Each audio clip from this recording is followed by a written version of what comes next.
श्री शिवाय नमस्तुभ्य मित्रों, जय महाकाल, हर हर महादेव। तो मित्रों, कैसे हैं आप सब? आशा करते हैं आप सब लोग बहुत अच्छे होंगे। मित्रों, आप सबको पता है कि एकादशी का दिन आ गया है, लेकिन फिर से वही है कि संशय की घड़ी है। अब हमारे मस्तिष्क में दो डेट हैं, 20 अगस्त को है एकादशी या फिर 19 अगस्त को, और यह है अजा एकादशी। हम सभी लोग इस वीडियो में अपने दोनों प्रश्नों के जवाब जानेंगे और साथ ही में कुछ ऐसे उपायों की भी बात करेंगे जिसको एकादशी में करके आप अपने घर पर खुशियाँ, धन संपदा और सभी को बनाए रखने का प्रयास करेंगे। सबसे पहले इस सवाल का जवाब लेते हैं कि आखिर एकादशी है कब। ठीक है मित्रों, सॉरी, स्क्रीन पे मित्रों आप लोगों को एक इमेज दिख रही होगी।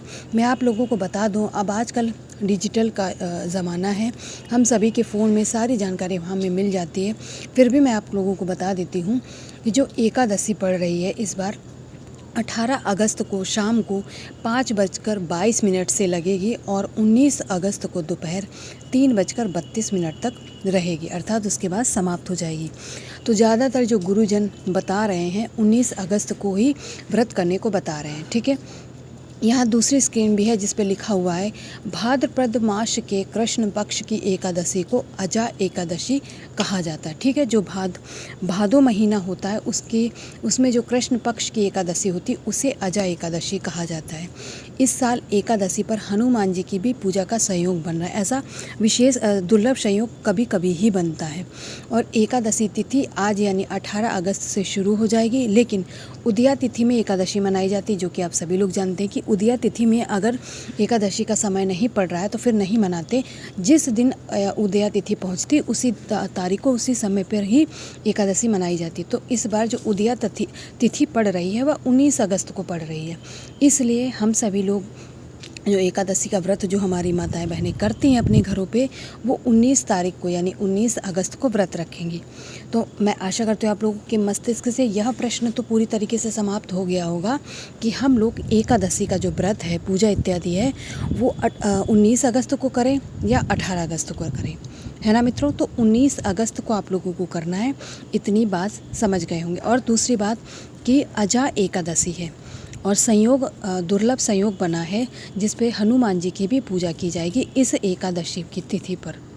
लेकिन जो भी इस एकादशी को पूजन इत्यादि करता है, व्रत रहता है, उन लोगों को समय का विशेष ध्यान रखना है। जितने समय के अंदर में एकादशी का संयोग बना है उतने ही समय के अंदर पूजा इत्यादि कर लें। और एक बात, कुछ लोग ऐसा कहते हैं कि एकादशी के दिन चावल नहीं खाया जाता, बिल्कुल सही कहते हैं, लेकिन जब एकादशी के व्रत का पारण किया जाता है तो ऐसा कहते हैं, ऐसा पूज्य गुरु जी ने भी बताया है कि हमें चावल की ही बनी हुई किसी भोज्य पदार्थ को खा करके अपने व्रत को तोड़ना चाहिए। तो आशा करती हूँ इतनी बात आप लोग समझ गए। अब चलिए कुछ उपायों की बात कर लेते हैं, जिसमें से हम पहला उपाय करने वाले हैं अपने घर में सुख समृद्धि और शांति को बनाए रखने के लिए। आप सभी लोगों को स्क्रीन पे चने की दाल दिख रही है ना मित्रों, ये चने की दाल है, इसे अरहर की दाल समझने की भूल मत कीजिएगा। हमें लेना है चने की दाल, और कितनी लेनी है, 1 मुट्ठी भर के आपको चने की दाल ले लेनी है। ठीक है, आसानी से मिल जाएगी, लोगों के रसोइयों में भी मौजूद रहती है। चने की दाल लोग बनाते हैं, तो आप लोगों को इसे ढूंढने में कोई परेशानी नहीं होगी। अगर नहीं बनाते आपके घर में तो आप इसे जाके दुकान से भी ले सकते हैं। ठीक है, इसके बाद हमें लेना है गुड़। और गुड़ कितना लेना है, बहुत ज़्यादा नहीं लेना है, एक बड़ा सा टुकड़ा ले लीजिएगा, आपके इस उपाय के लिए उतना ही पर्याप्त होगा।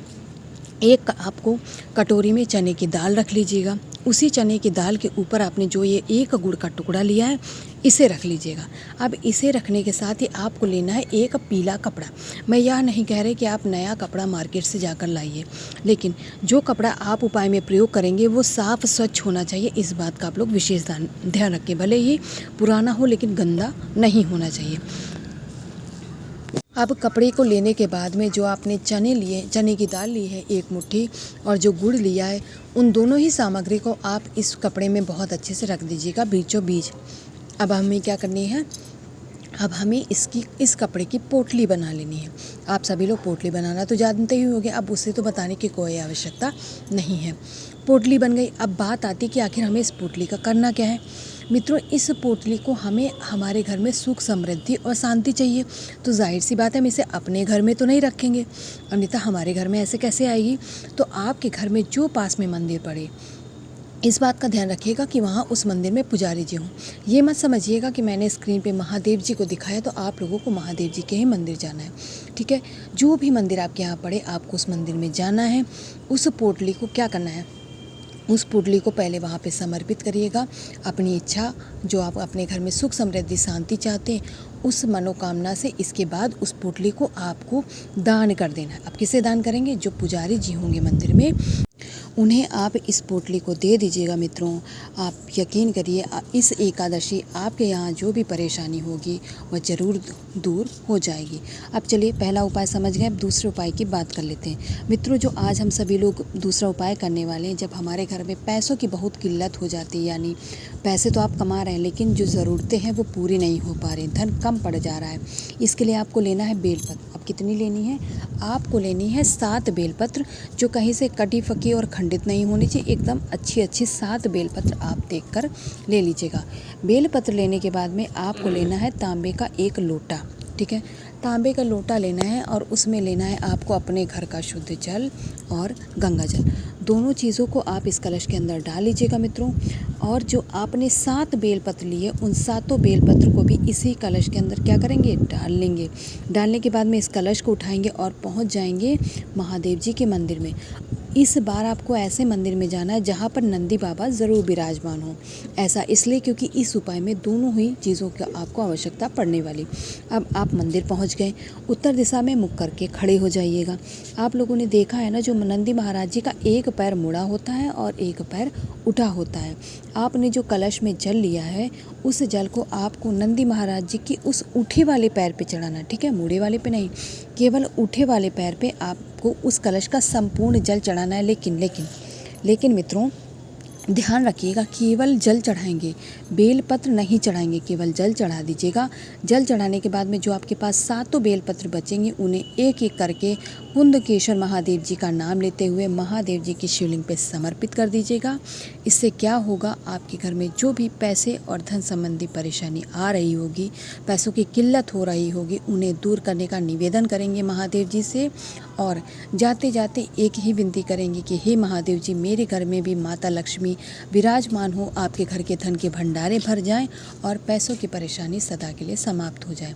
तो कुछ इस तरीके से 2 उपाय करेंगे। तीसरा उपाय हम क्या करने वाले इस अजा एकादशी के दिन, उसकी हम बात करेंगे वीडियो में आगे। लेकिन उससे पहले एक छोटी सी सूचना कि जो लोग भी मेरे चैनल पर पहली बार आए, मेरी आवाज़ पहली बार सुन रहे हैं, वो मेरे चैनल को सब्सक्राइब और वीडियो को लाइक करना नहीं भूलेंगे।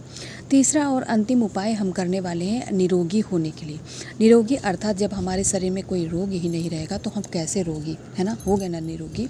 इसके लिए आप लोगों को स्क्रीन पे काली मिर्च दिख रही हैं, हमें 5 दाने गिन करके काली मिर्च के ले लेने हैं और कुछ नहीं लेना। इसके बाद तांबे का कलश लीजिएगा, अपने घर का शुद्ध जल और गंगा जल दोनों डालेंगे, क्योंकि एकादशी का दिन है और आप सभी लोग जानते हैं एकादशी हो, मासिक शिवरात्रि हो या फिर प्रदोष काल हो, ऐसे में आप लोग को गंगा जल अवश्य लेना चाहिए। साथ ही में जो 5 काली मिर्च ली हैं उसे उसी कलश के अंदर डाल करके ले करके कलश पहुंच जाइएगा महादेव जी की शिवलिंग के पास। उत्तर दिशा में मुख करके हम सभी लोग क्या करेंगे, खड़े हो जाएंगे। उपाय किस लिए कर रहे हैं, रोग बीमारी को दूर भगाने के लिए। आप सभी लोग जानते कि एक ही महादेव जी का स्वरूप है जो दोनों ही चीज़ों में आप लोग दोनों ही उपायों में प्रयोग करते हैं। मैं जानती हूँ आप लोग समझ गए होंगे। यानी कुंदकेश्वर महादेव जी का नाम लेते हुए आपको जल का जो प्रवाह है धीमा करके महादेव जी के शिवलिंग पे चढ़ाना है, क्योंकि जो आपने काली मिर्च ली हैं वो शिवलिंग से एकदम से नीचे ज़मीन पे ना गिर जाए, इसलिए हम जल के प्रवाह को धीमे धीमे करके कुंदकेश्वर महादेव जी का नाम लेते हुए महादेव जी के शिवलिंग पे समर्पित करेंगे और एक ही विनती, एक ही निवेदन करेंगे कि हे महादेव जी, मेरे घर में या मुझे जो भी रोग बीमारियां हैं वह दूर हो जाएं और आप पहले जैसे स्वस्थ हो जाएं और अच्छे से जीवन अपना जीने लगे। तो इस तरीके से मित्रों महादेव जी के शिवलिंग पे उस जल को चढ़ा दीजिएगा। जल जब महादेव जी के शिवलिंग से नीचे गिरने लगे तो थोड़ा सा जल लेकर के उसका आचमन कर लीजिएगा। आपके शरीर के रोग बीमारियां बहुत जल्दी रफू चक्कर हो जाएंगे। तो मित्रों यहाँ पर एकादशी के दिन करने वाले हम लोगों ने तीनों उपायों की बात कर ली है। मैंने अपनी तरफ से पूरा प्रयास किया आप लोगों को उपायों को समझाने का। मैं आशा करती हूँ आप लोग यह उपाय समझ गए होंगे। तो जाते जाते कमेंट सेक्शन में महादेव जी का प्यारा सा नाम लिखकर ज़रूर जाएं।